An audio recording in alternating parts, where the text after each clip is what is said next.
Dans la nature, le mot déchet n'existe pas. Tout se transforme et retourne dans le cycle de la vie. Un sol vivant est capable d'absorber et de digérer les déchets végétaux pour devenir un humus riche et équilibré. Que voyons-nous sous ces feuilles? C'est du compost que l'arbre mangera tout au long de l'automne. Le compostage est un processus naturel, comme dans la forêt, à la différence que l'homme y intervient pour accélérer la transformation des biodéchets. L'objectif du compostage est de favoriser la vie des insectes et des champignons qui vont manger la matière et aérer le compost. Comment faire son compost? Première étape, prévoir un petit bac, avec si possible un couvercle, et y ajouter dans le fond du papier journal, des essuie-tout, du sopalin usagé, de petits morceaux de carton, comme le rouleau de papier toilette, ou encore du papier craft.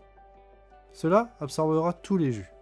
Coquilles de noix, pelures d'orange, épluchures de carottes, racines du poireau, ce sont des exemples de biodéchets. Broyer et émietter le plus possible afin de garantir un compost qui se dégradera plus rapidement. Pour ceux qui redoutent des mauvaises odeurs, sachez qu'un compost bien fait ne sent pas mauvais. Il est conseillé de placer son composteur ou son compost en tas dans un endroit semi-ombragé, à l'abri du vent et du grand soleil. Il sera posé à une distance des arbres d'au moins 1 mètre pour éviter que les racines rentrent dans le tas de compost. Enfin, le composteur sera à plat, à même le sol, pour que les insectes décomposeurs, présents naturellement dans le sol du jardin, puissent venir manger la matière et aérer le tas. L'insecte le plus connu est sans doute le ver rouge du compost. Mais il n'est pas seul. Des colamboles, des mille-pattes, des limaces et même des escargots s'y trouvent. C'est un véritable écosystème qui s'installera dans le compost. Pour vider ces biodéchets, il y a un moyen mnémotechnique à retenir. La méthode VER. La lettre V, c'est vider. La lettre E, c'est étaler.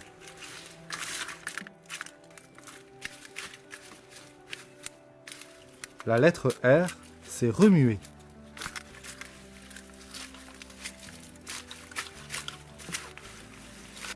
La deuxième lettre R, c'est recouvrir ces biodéchets avec de la matière sèche. Il est conseillé d'avoir de la matière sèche en stock à proximité du composteur au cours de l'année. Profitez de l'automne pour récupérer les feuilles mortes en prévision de l'année suivante. Il faut bien équilibrer le compost avec autant de matière sèche que de matière humide. Le rapport moyen est de 50-50 à chaque apport. Par exemple, si vous avez de la tonte d'herbe, il faudra équilibrer et bien mélanger avec autant de feuilles mortes sèches. À défaut, du carton brun ondulé, préalablement déchiqueté, ou encore du papier craft ou du papier journal fera également l'affaire. Chaque mois, il est important de bien aérer le compost. Vous pouvez le brasser avec une fourche par exemple. Autre solution, faire des trous à l'aide d'un simple bâton sur toute la surface du compost. Cela permettra d'amener de l'air dans l'intérieur du tas. Cette étape est essentielle pour la vie des insectes décomposeurs. De plus, cela permet de décompacter le tas, de rajouter de la matière sèche si besoin, et de vérifier les petites erreurs de tri.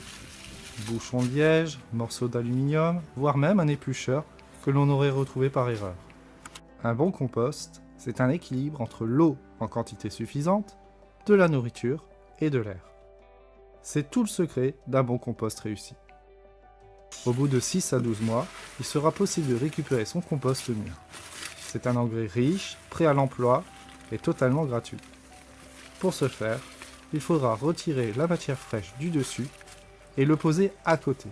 Brouette, bâche. Le dessous sera donc récupéré et vidé pour l'utiliser.